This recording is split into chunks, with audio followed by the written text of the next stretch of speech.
Let this video be a sobering reminder of exactly how special being an American and living in the United States really is. Tonight, after watching this video, I will make sure I clutch and hold on to my American flag just a little bit tighter. Because if they could do this here, they would. The problem is we're armed and we have the First Amendment. As long as we have a constitution, which the Democrats we could get rid of, as long as we have the constitution and we have men that are not just willing to kill, but to die defending, then they cannot do this here. But remember, an armed society is a polite society. And they're going to use any excuse they can to disarm you and to rip out your tongue. And this is what happens when they're looking, there's always a saying, never let a good crisis go to waste. And this is another example of them applying that saying to real life. Take a listen. National security investigations teams are a flying squad of hate disruptors who focus on high harm, high impact, politically motivated violence, communal violence, and hate crimes that don't meet the threshold for terrorism investigations, but that we know drive fear and division. This is what they're basically doing is they're going to start to crack down on dissent. Again, there's a war going on that you might not realize between the Zionists and the World Economic Forum globalists. The Zionists versus the globalists.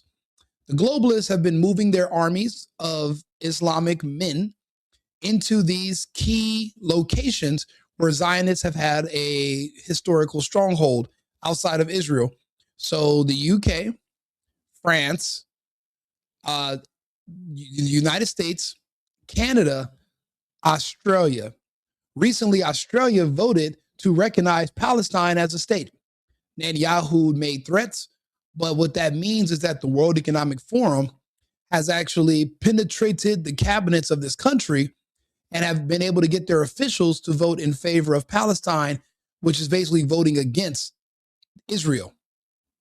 What Israel is doing now, because they are still in control of the media and some of these politicians, is they're trying to basically outlaw anyone saying anything negative about Israel. If you speak about illegal immigration, or if you speak about the war in Gaza and genocide, they want to be able to arrest you. The problem is they don't even have enough jails to do that because everyone has seen through it.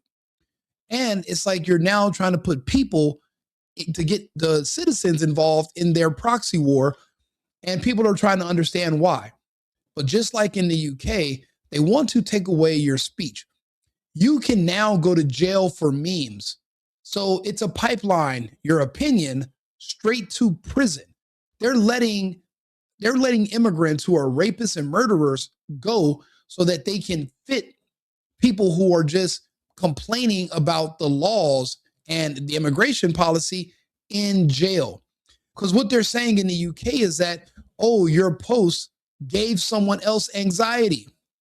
So I'm supposed to be in control over your anxiety, your ability to deal with reality, your ability to read criticism from another person online. I'm supposed to be in control of that and control what I'm saying and what I'm thinking. It's absurd. These are thought crimes. But remember, in these other countries that are formerly of the Commonwealth, they do not have a written constitution where freedom of speech is enshrined, where the right to bear arms is enshrined. They do not have it. What does this mean? This means now you can and will be arrested for dissent, speaking negatively about the government, speaking negative about policy, speaking negative about officials. You don't even have to make a threat. Just talking about them in a negative way or anything they do wrong, they can say, oh, our officials feel threatened. Your complaining about them scares them and it causes them anxiety. That's a crime. And they're locking people up for it. But you want to tell me we're not special. You want to tell me that the United States is like every other country on earth. There's nothing better. The Constitution means nothing. Everybody has freedom. No, everybody fucking doesn't. These other countries, they speak English. They're first world countries. They do not have freedom. They are completely controlled. And they're literally tightening the noose around the people more and more. Now, I remember what they did in Australia during the lockdown. I remember what they did in Melbourne to all the residents there. And that's when people found out that they were not free. They were being arrested on the beaches during the summer. They were doing raids of people's houses like they were selling drugs, but it was just because someone snitched and said they had broke quarantine. Oh, two people have spoke to each other when they were in the market. That's not allowed. Both of them kidnapped, taken to these camps, these quarantine sites in the middle of the northern peninsula, way out in the outback. They went to tribes and people that have reservations for the Aboriginals. They went to their reservations where they don't really have any human contact, and they arrested those people and transported them to concentration camps that were built solely for COVID restrictions. The same thing was starting to happen in Canada. One thing about Canada and Australia, they always parallel. Canada is just about 4 to 6 months behind Australia.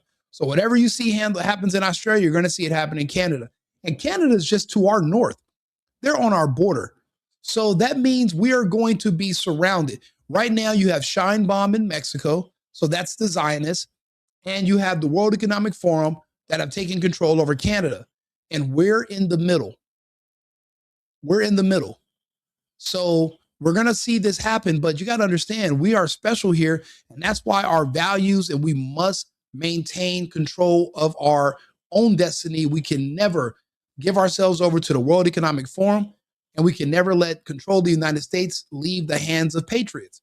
And you'll be surprised to see how many people in politics that are Americans with citizenship and speak English, they are not patriots and they are not real Americans. All about stopping hate and division earlier and well before it leads to violence. So far, this crack squad has charged 14 individuals across 13 investigations, and of those, 4 individuals across 4 operations were charged for offences relating to anti-Semitism. The teams were... Anti-Semitism is now outlawed in Australia. So you can't say anything disparaging. You can talk about blacks, whites. You can talk about people from Tasmania. You can talk about people from China. You can talk about Japanese. You can talk about people that come here from Laos or these other countries. But don't you dare say nothing about someone who's Jewish. Responsible for a recent national blitz on the distribution and display of prohibited symbols, and for charging a passenger who only this week allegedly threatened violence toward a member of the Jewish community on a flight from Bali to Sydney. The announcement today to boost the numbers of our hate disruptors, as well as planned changes to lower the threshold for hate speech, will make... So, as you can tell, if you've been keeping up, apparently the UK is 6 months ahead of Australia, and Australia is 6 months ahead of Canada. These are the only other English-speaking countries in the world. This is South Africa. South Africa, Nigeria, New Zealand was formerly of the Commonwealth, Canada. I mean, you can say Germany and France, but they're not English-speaking countries. It's the West. They're doing this in the West. These are Western nations. This is war. It's 5th generational warfare. They couldn't beat us with their armies. So now they're outsmarting us and they're using lawfare to bring us down. But I know we're surrounded from the north and from the south. And this is just another step towards their agenda, stopping people in these countries from being able to say anything about Jewish people or anyone from Israel or criticizing the genocide. But it goes further. Now they're going to apply that to anyone who says anything bad about anyone in politics or in government, where they've literally criminalized dissent. If you think your government is being too lenient or helping Israel too much and you say it, you're going to go to prison.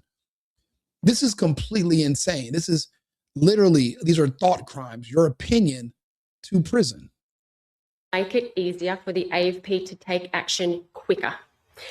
It could be the difference between us just knocking on a door to warn an individual to an individual being placed in handcuffs. Essentially, I'll be honest with you, I'll never volunteer to go to Australia. They banned Candace Owens, so luckily we don't have to worry about dealing with them. But it just means that we're getting weaker because another Western nation has fallen. So now there's even less of us. This isn't good. This isn't good at all. But it's war. And war is ugly. A Prime Minister under siege, sharing the shock and anger of a nation. I acknowledge that more could have been done, and I accept my responsibility. What more could have been done on Bondi Beach? Oh, you mean the police could have acted? But the problem is you guys are so weak in Australia and you're so cucked. They're kind of like the Americans. If you would have stopped the criminals too soon, well, then you would have been called a racist police officer because you shot the criminals. The police on Bondi Beach that day were so afraid of being called racist or being called oppressive or being called evil and white that they were afraid to stop the guys that were standing outside shooting random people. It took another shop owner to actually run and grab one of the guys because it was a father and son duo. It took a regular citizen to do it because the police were so afraid not of getting shot. The police weren't afraid of getting shot. They were afraid of being called a name. They were afraid of being called racist for stopping these Muslim terrorists. You should have seen those cops in the videos. They completely froze the fuck up and they put their hands up and they were like, I'm not racist. Please shoot me, but just don't call me racist. These people, it's crazy. No matter where you go on earth, the only thing that can stop white people is shame. The ones that I remember, the Vikings, the settlers, the colonists, they weren't afraid of shit. They were the strongest, bravest people on earth, and they dominated. Do you know how crazy it is of an exploit when the people that you dominated figured out your biggest weakness isn't your Achilles heel? Your Achilles heel is your shame. All someone has to do is just call you names and you turn into fucking putty. You just turn into jello. Hey, you're a racist. It's like, why do you care what people say? Who cares about name calling? You have to do what's right. Yeah, they're going to call you racist, but they're terrorists. What do you care? They stood by and watched this all happen. But every government on earth wishes, well, a lot of governments do it, but a lot of our governments in the West wish they could criminalize dissent. And this country has now, so is the UK and Canada. So we've lost a lot of ground here, but it's just insane that they are trying to go so far as to, and it's messed up. I love Greg Abbott of Texas, my governor, but even he's trying to push anti-Semitic hate speech laws on college campuses. DeSantis is trying to do it in Florida. I think it's fucking disgusting. You can talk about everybody, but not these people. They're not better than anybody. What do you mean they're chosen? They're not the chosen people. If anyone's chosen, it's Americans. Americans are the chosen people. They're not the chosen people. So passing laws saying you can talk about everybody except for them, that's not going to work. And it's unconstitutional. And the Constitution is the law of the land. I don't care which government official you are. We will never obfuscate that. That's not going to happen. Just to see how far and how fast countries like Australia, the UK, and Canada have fallen, it's just disheartening and it's sad because I've been to all these places. Not Australia, but I lived in Europe. I've lived in Canada. And I remember at one point in time, I was a naive idiot. I used to tell myself that all countries are free. Everybody has freedom of speech. Maybe they don't have guns, but they, and now I understand the importance of having guns. It's so that nobody can ever threaten to take you to jail for your fucking speech. I wish you would threaten me. I wish you would try it. I'm armed. And they can't do that here, but they wish. This is the wet dream of anybody on the left in the United States. This is what this is the kind of porn.